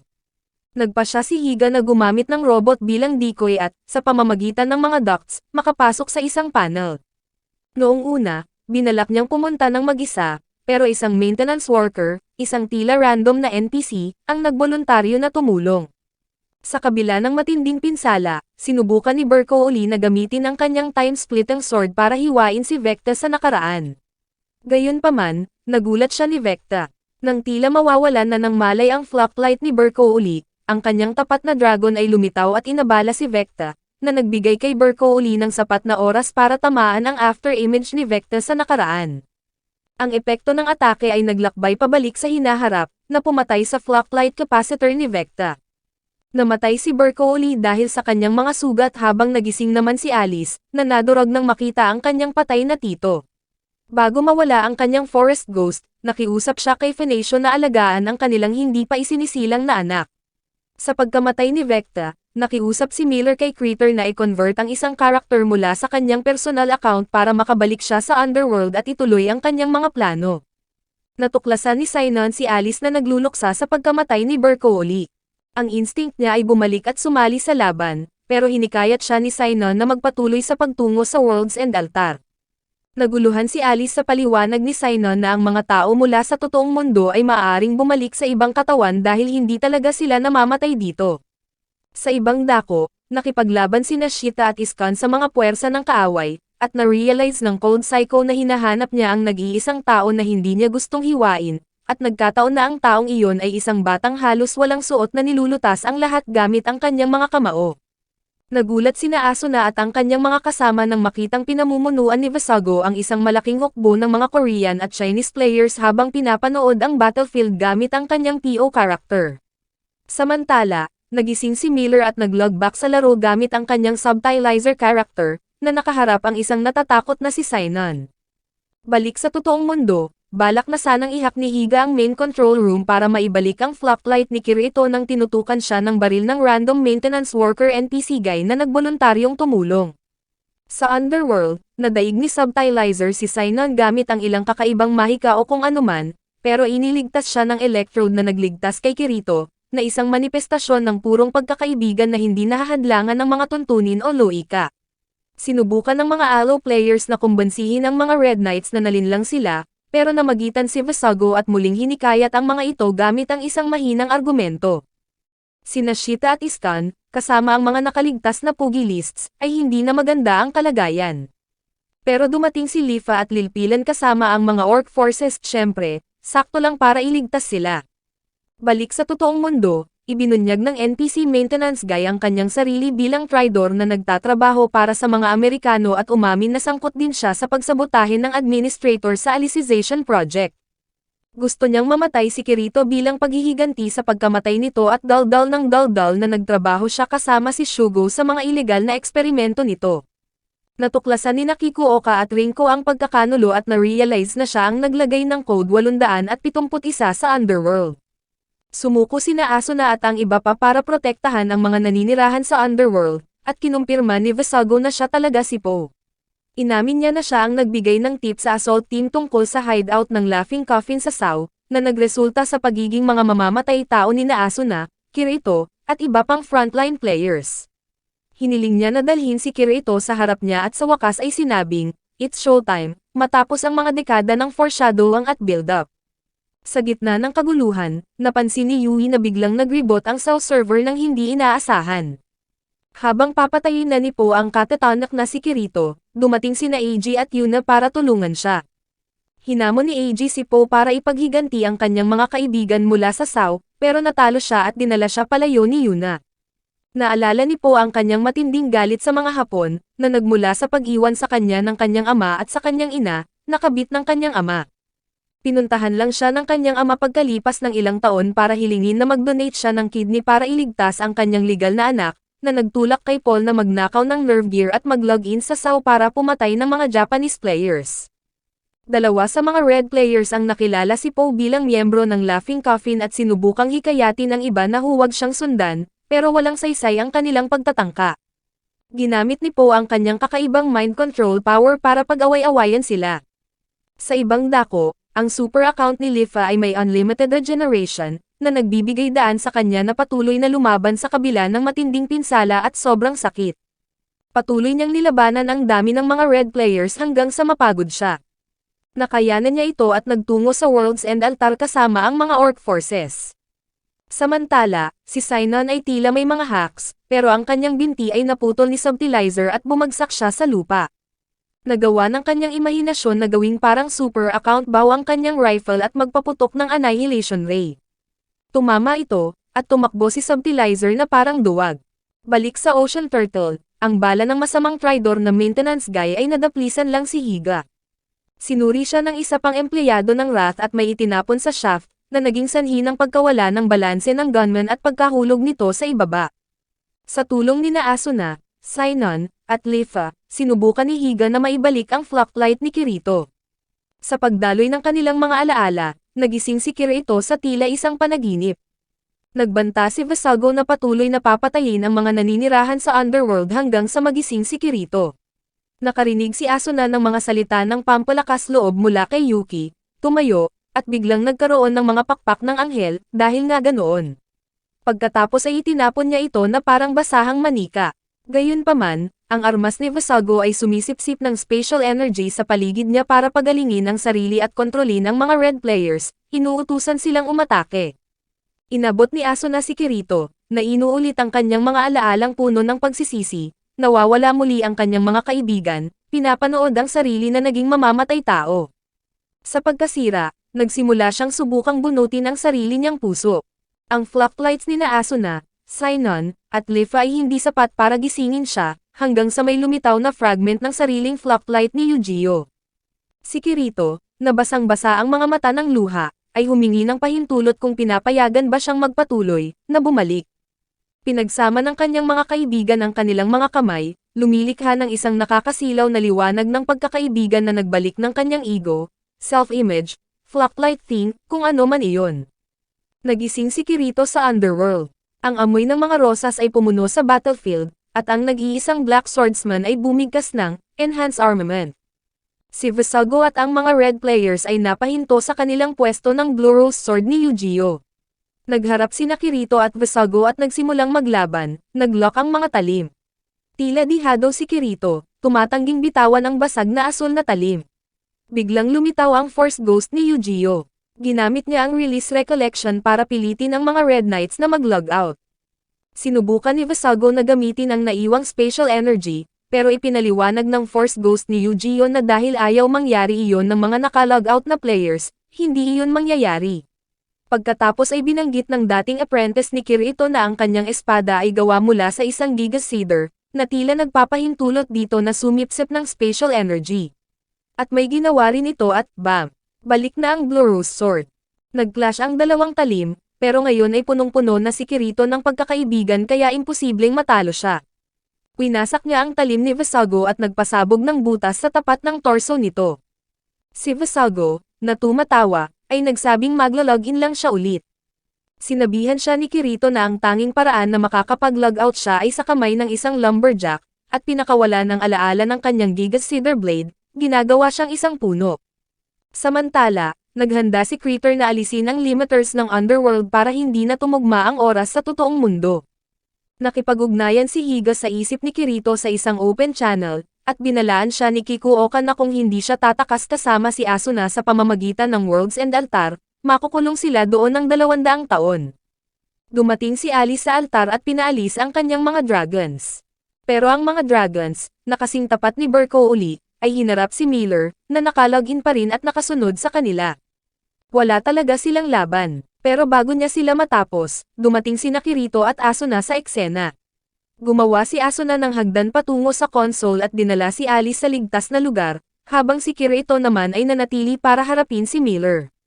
Nahirapan si Kirito laban sa mga elite hacks ni Miller. Tila naging pinakamakapangyarihang nilalang siya sa underworld, ganap na naging master ng mahika. Isang baliw na Miller ang pumutol sa mga binti ni Kirito habang ang dalawa ay nagliliparan gamit ang mga pakpak dahil nakakalipad na sila ngayon.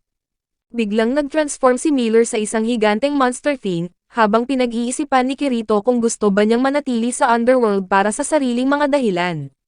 Pero ang kanyang alaala kay Eugeo ay hindi sumang-ayon, hindi siya makasarili. Ang masamang tao ang makasarili, obviamente. Ang pagpapakawala ng kapangyarihan ng parehong mga talim ay nagkulong sa kung ano man ang naging si Miller, ginagawang kasing dilim ng gabi ang langit sa buong underworld. Ang mga kaibigan ni Kirito ay nag-alay ng kanilang mga saloobin at panalangin, na nagbigay sa kanya ng hindi masukat na kapangyarihan. Susugod na sana siya para tapusin si Miller, pero nakawala ito. Naglaban ang dalawa at naputulan ng braso si Kirito. Muling lumitaw si Eugeo, kinuha ang kanyang nahuhulog na espada, at magkasama silang tinalo ni Kirito ang kasamaang anyo.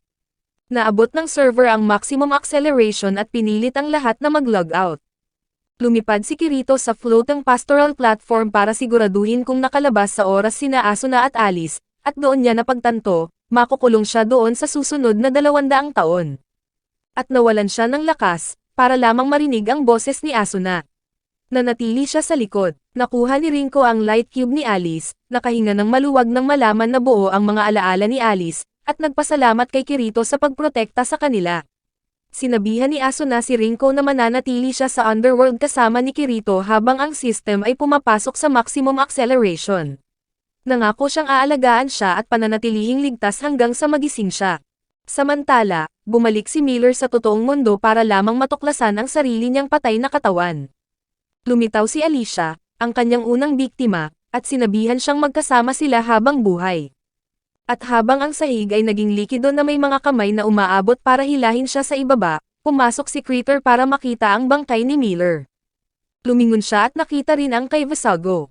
Dahil sa takot, hindi na niya inisip ang luhika o posibilidad ng sitwasyon. Nagpasya siyang umalis kasama ang mga natitirang mersenaryo, pero bago lumisan, nilagyan nila ng mga pampasabog ang main engine ng Ocean Turtle para wasakin ang pasilidad at itago ang kanilang mga bakas. Gayunpaman, si Akihiko Kayaba, ang lumikha ng orihinal na Sword Art Online, ay tila naririyan pa at kayang kontrolin ang isa sa mga robot ng installation. Nagpasya siyang i-disarm ang bomba para iligtas ang lahat, na unang pagkakataon para kay Kayaba. Sa kanyang unang subok, nasira ang robot, pero ang pagbanggit sa kakayahan ni Kirito na gawin ang imposible ay nagbigay sa robot ni Kayaba ng pangalawang lakas at matagumpay niyang na-disarm ang bomba. Nilisan ni Kirito at Asuna ang World's End Altar. Ang kailangan lang nilang gawin ay mabuhay ng parang 3 lifetime bago sila mabot, na hindi dapat magkaroon ng malaking epekto sa kanila. Nagdaos si Rinko ng isang press conference para ipakilala si Alice, na ngayon ay autonomous na may flocklight na itinanim sa isang android. Inilagay ni Alice ang ilang reporters sa kanilang pwesto gamit ang ilang intro to philosophy na mga sagot sa lahat ng kanilang etikal na alalahanin tungkol sa buhay, universo, at lahat-lahat. Patuloy na binabantayan ni Higa sina Kirito at Asuna kasama si Kikuoka, na opisyal na idineklarang patay bilang bahagi ng cover-up para sa insidente. Napansin ni Alice na nagigising na si Kirito at walang sabi-sabing umalis sa interview, iniiwan ang lahat. Pagkagising ni Kirito, sinabihan niya si Alice na ang kanyang kapatid ay tila cryogenically frozen sa Central Cathedral na naghihintay sa kanya. Pagkatapos ay nakiusap siya kay Higa na burahin ang lahat ng alaala nila ni Asuna sa nakalipas na 200 taon na ginugol nilang magkasama sa pamumuno sa Underworld bilang hari at reyna. Habang nagpapagaling sa ospital, binisita sina Kirito at Asuna ni Kikuoka, na nagsabi sa kanila na mayroon siyang plano, o kahit papaano ay pag-asa, para pigilan ang gobyerno sa pagkuha sa Underworld at sa mga residente nito. Sa ibang dako, nakipag-usap si Higa sa isang kopya ni Kirito na ginawa niya bago burahin ang alaala. Humingi ang Digital Kirito ng tulong para makontak si Kayaba para humanap ng paraan na mapanatili ang Underworld kung sakaling makialam ang gobyerno. Sa bahay, pinaglalamayan ni Kirito ang pagkamatay ni Yujiro. Pumasok si Suguha sa kanyang silid at nakiusap na ikwento sa kanya ang kanyang karanasan. Nakatanggap si Kirito ng tawag mula kay Rinko. Sinabi nito sa kanya na tumakas si Alice at ngayon ay Mia. Pagkatapos ay nakatanggap siya ng package at nalaman na ipinadala ni Alice ang sarili sa kanyang bahay nang hindi pansin gamit ang isang kahon na may label na Wrath. Nagalit siya kay Kirito dahil sa pananatili nito sa Underworld para tulungan siyang mag-adjust ng mas mabuti. Ipinakita niya dito ang dojo ng pamilya at nag-ensayo sila, para lamang sirain ang mga training swords dahil sa kanilang matinding lakas. Sa hapunan, ipinagdiwang ng kanyang pamilya ang kanyang paglabas sa ospital habang nagpapahayag ng pag-aalala tungkol sa lahat ng nangyari at kung ano ang ibig sabihin nito para sa kanyang tunay na kinabukasan sa mundo, alam mo na, kasama ang mga pisikal na tao. Noong gabing iyon, nakatanggap si Alice ng isang misteryosong email. Ipinakita niya ito kay Kirito at naisip nila na maaaring konektado ito sa Underworld. Kasama si Asuna, nagtungo sila sa kung ano ang natira sa Wrath para subukan ang kanilang teorya sa pagpasok sa Underworld gamit ang IP address mula sa lihim na coded message. Nag-login sila at nakatagpo ang kanilang mga sarili sa outer space na may view ng isang planeta na malamang ay ang Underworld. Biglang lumitaw ang 2 spaceships na tila pinipiloto ng mga inapo ni Naronye at Taiz, na hinahabol ng isang higanteng space monster. Namagitan si Kirito kasama sina Asuna at Alice para paslangin ang interstellar behemoth gamit ang kanilang mga espada, dahil sila ay mga Diyos na ngayon na kayang itulak ang kanilang mga sarili sa kalawakan habang suot ang medieval na baluti. Ang mga integrity pilots, na pinangalanan ng ganoon dahil sa kawalan ng imahinasyon, hindi sa tradisyon, ay agad silang nakilala at ang Force Ghost ni Yujiro, nakasama rin doon. Malasakit na kilala nila ang mga ito sa pamamagitan ng ilang anyo ng genetic memory. Luhaan silang hindi makapaniwala sa pagkakita sa mga maalamat na bayani ng Underworld habang lumilipad sila pauwi. Maingat ang publiko sa aftermath ng Sword Art Online incident, na nagtulak sa paglipat mula sa VR patungo sa AR augmented reality. Isang kumpanya ang nangibabaw gamit ang OGMA, ang pinakasikat na peripheral na ginagamit para maglaro ng ordinal scale. Parang LARPing ito, pero may magarang headpiece at isang napaka-realistikong AI idol, si Yuna, na mahal ng lahat at alam ang kanyang mga kanta, Yada Yada Idols. Nahila si Kirito sa paglalaro ni Asuna at ng kumpanya nang magsimulang lumitaw ang mga Aincrad buses sa buong Tokyo. Isang gabi, sumama sila kay Clean sa Akihabara para labanan si Kagachi the Samurai Lord. Bago magsimula ang event, lumitaw si Yuna para kantahan ang mga players, na nagbibigay sa kanilang lahat ng buff. Ito ang unang tunay na aktibidad ni Kirito matapos makulong sa kama ng 2 taon dahil sa SAO, kaya nahirapan siyang sumunod ng pisikal at hindi makapag-RP ng maayos. Walang ganoong problema sina Asuna at Clean, dahil sila ay mga prolific OS players. Biglang may rocket na lumihis ng ruta, papunta mismo kay Yuna, pero isang player na nanunood sa dilim ang kumilos at iniligtas siya bago tumulong sa boss. Bago pa man ibigay ni Yuna ang huling tama, nilampasan niya ang misteryosong player na bumulong ng switch. Lahat ay nakakuha ng malaking points boost sa pagtalo sa boss at nakakuha si Asuna ng karagdagang gantimpala sa pagiging MVP ng event. Lumalabas na ang misteryosong player na si AG ang rank 2 overall. Ang number 1 spot ay kakaibang bakante. Tila kilala rin niya si Asuna mula sa SAO at tinawag siya sa tunay nitong pangalan.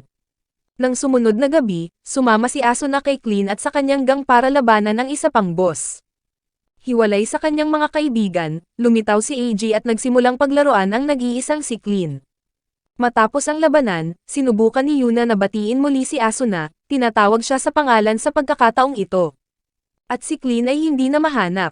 Sa MMO Network, nalaman nila na mayroong libro tungkol sa SAO at kung ano ang nangyari sa loob ng 2 taong online ito. Ang libro ay naglalaman ng detalyadong listahan ng mga players na nakulong sa SAO. Kinabukasan, hinikayat ni Yui ang isang out-of-shape na si Kirito na mag-ensayo ng sword skills sa AR. Nang i-activate niya ang ordinal scale, isang batang babaeng may hood na puti ang lumitaw, tila nagsasalita pero hindi naririnig, nagtuturo sa isang direksyon, at pagkatapos ay mabilis na nawala. Dumating si Asuna at kinumpirma na si AG ay nasa kanyang guild sa SAO, ang Knights of the Blood Oath, sa ilalim ng pangalang Nautilus. Nagkita hanggang sa Alfheim Online at nakuha ni Yui ang atensyon ng lahat para i-anunsyo ang kanyang mga natuklasan sa pag-usisa sa ordinal scale at ang dahilan sa likod ng mga Aincrad boss cameos.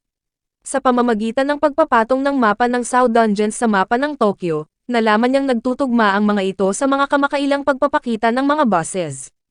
Ginamit niya ang impormasyong ito para hulaan kung saan ang susunod na mga boss events, at lahat sila ay nag-aalala sa pagkawala ni Clean. Sa ibang dako, kausap ni AG si Yuna habang binubura ang mga pangalan sa kanyang kopya ng SAObook. Noong gabing iyon, mabilis na binisita muli si Kirito ng hooded virtual girl, na muling napaka-misteryoso at nagturo muli at nawala muli. Pagkatapos ay nakatanggap si Kirito ng tawag mula kay Agile, na nagbalita tungkol sa pagkaka-ospital ni Clean. Samantala, dumalo sina Asuna, Silaka, at Liz sa isa pang boss event. Nandoon muli sina AG at Yuna. Kinausap niya si Asuna at kinumpirma ang kanyang pagkakakilanlan bago siya bumalik sa pagiging baliw na psychopath. Lumitaw si Kirito habang nagaganap ang labanan, sakto lang para makitang parang pinagtripan si Silaka nang lumitaw si Pina, ang kanyang pet mula sa alo. Pero hindi iyon si Pina, at mabilis itong nag-transform sa isa pang malakas na boss mula sa ika-71 palapag. Tinulak ni AG si Silaka sa lupa at tumayo lang doon naghihintay na panoorin itong matapos, pero tumalon si Asuna at pinrotektahan siya, tinatanggap ang atake para sa kanya. Ito ang nag-trigger ng flash ng kanyang mga alaala mula sa SAO habang isang drone ang dumaan at kumuha ng isang kumikinang na sphere mula sa ogma ni Asuna. Dahil walang kamalay-malay sa lahat ng kakaibang nangyari, nagpaalam si Yuna kay Asuna at umalis. Pinanood sila ng hooded girl mula sa malayo. Inihatid ni Kirito si Asuna pauwi. Nagsisimulang makalimutan ang kanyang oras sa SAO, tinanong niya ito tungkol sa kung paano sila unang nagkita. Noong gabing iyon, na-realize niya kung gaano kalubha ang butas sa kanyang alaala, kinontak si Kirito para magkita sa alo, at inamin ang kanyang pagkawala ng memorya. Kinabukasan, nagtungo sila sa ospital kung saan nalaman nilang maraming SAO survivors ang naapektuhan ng memory loss, malamang dahil sa ilang hindi alam na function ng ogma.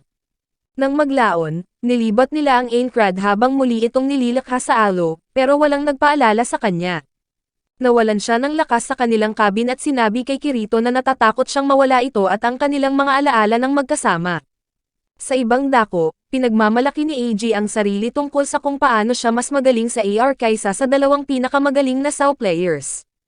Binisita ni Kirito si Clean, na nasa ospital pa rin na may durog na braso at dumaranas ng parehong uri ng amnesia gaya ni Asuna. Nagpasya siyang kumilos ng mag-isa at dumalo sa mas marami pang events para malaman kung ano ang nangyayari. Binabalaan niya ang kanyang mga kaibigan na huwag maglaro ng OS hanggat hindi niya nalulutas ang misteryo. Sa kabila ng kanyang babala, lumitaw si Sinon sa susunod na boss fight. Ipinaalala nito sa kanya na wala naman siyang SAO memories na mawawala. Isa siyang GGO girl. Sa panahon ng boss battle, may isang tinapos at isang drone ang sumugod at kinuha ang kumikinang na orange sphere na siyang nakuha nilang mga alaala. Nakita ito ni Yui at humabol sa loob ng drone, pero bago pa man siya may matuklasan, nakulong siya ng isang firewall. Matapos ang labanan, nakita muli ni Kirito ang misteryosong batang babaeng may hood na puti. Galit na galit siya, hindi ito sumasagot sa kanyang mga tanong, bigla na lang itong lilitaw, magtuturo, at mawawala. Napansin ni Sinon ang kanyang pagkabigo at tinanong kung anong nangyayari. Sa wakas, napagtanto ni Kirito na ang lahat ng pagtuturo ay sa katunayan ay komunikasyon, at nakiusap kay Yui na ayusin kung ano ang itinuturo nito mula sa bawat lokasyon na lumitaw ito. Bam! Lahat ng pagtuturo ay nagtatagpo sa Toto Institute of Technology, kung saan ang lumikha ng Ogma na si Tetsuhiro Shijimura ay isang propesor. Dumalo si Kirito sa isa sa kanyang mga lecture at pagkatapos, sa kanyang opisina, inakusahan siya na nasa likod ng mga pagnanakaw ng alaala. Nagkunwaring walang alam si Shijimura at sinubukang palabasin na ang pagkawala ng mga SAO memories ay mabuting bagay para sa mga survivors. Sa kanyang pag-alis, napansin ni Kirito ang isang larawan sa kanyang desk na kamukhang kamukha ni Yuna, ang AI idol. Na-realize niya na siya ang anak ni Shijimura na namatay sa SAO incident. Binisita ni Kirito si Asuna sa kanyang bahay. Mag-isa sa kanyang silid, nahanap niya ang kanyang diary at, nang walang pag-aalinlangan, ganap na pinasok ang kanyang privacy. Natuklasan niya na hindi nito naaalala ang kanyang pangako na dadalhin siya sa camping. Nahuli siya nitong nagbabasa pero hindi ito nagalit at inimbitahan pa siyang basahin ang lahat. Sa ibang dako, excited si Yuna sa kanyang paparating na stadium concert. Nakiusap siya kay AG na basahin pa ang SAO book sa kanya, partikular na ang tungkol dito, pero nahihiya itong sabihin na hindi man lang siya nabanggit doon. Inamin niya na siya ay mahina at duwag sa SAO, kaya ang kanyang kasalukuyang pagpapakitang gilas sa AR. Samantala, naglalakad pa uwi si Kirito at hinarang ng hooded ghost girl, na lumalabas na isa pang bersyon ni Yuna. Dinala siya nito sa isang virtual space na kamukha ng Aincrad. Sinimulan niya itong tanungin, pero nagsimula lang itong kumanta. Gusto niyang malaman kung ano ang kailangan niyang gawin para maibalik ang mga alaala ni Asuna, at ang tanging medyo kapaki-pakinabang na sinabi ng Ghost Yuna ay hindi pa siya sapat na malakas para gawin iyon. Pagkatapos ay sinabihan siya nitong magising at pinitik ang mga daliri nito, na ibinabalik siya sa realidad. Nagkamalay siya sa isang bush na may pulis na nakatayo sa tapat niya na hindi man lang kinuha ang pangalan niya o tinanong siya. Tila normal na bagay lang para sa mga bata ang magising sa mga bushes. Ipinagpatuloy ni Kirito ang kanyang paghahanap ng mga sagot at pinuntahan ang bawat boss battle na kaya niya, nakikipaglaban ng walang ingat, isinasakripisyo ang kanyang mga alaala, pero nagle-level up ng husto. Sa wakas ay lumitaw si AG at sinubukang labanan siya ni Kirito, pero hindi niya mapantayan ang bilis at lakas nito dahil gumagamit si AG ng elite hacks. Noong gabi ng concert, nahanap ng gang ang kanilang mga upuan at nagtaka kung nasaan si Kirito. Nasa parking garage siya malapit nang harapin muli si AG. Tinawag niya ito sa kanyang pangalan sa SAO, Nautilus, at nagalit ito at nagmaktol na ang pangalan niya ay AG na ngayon.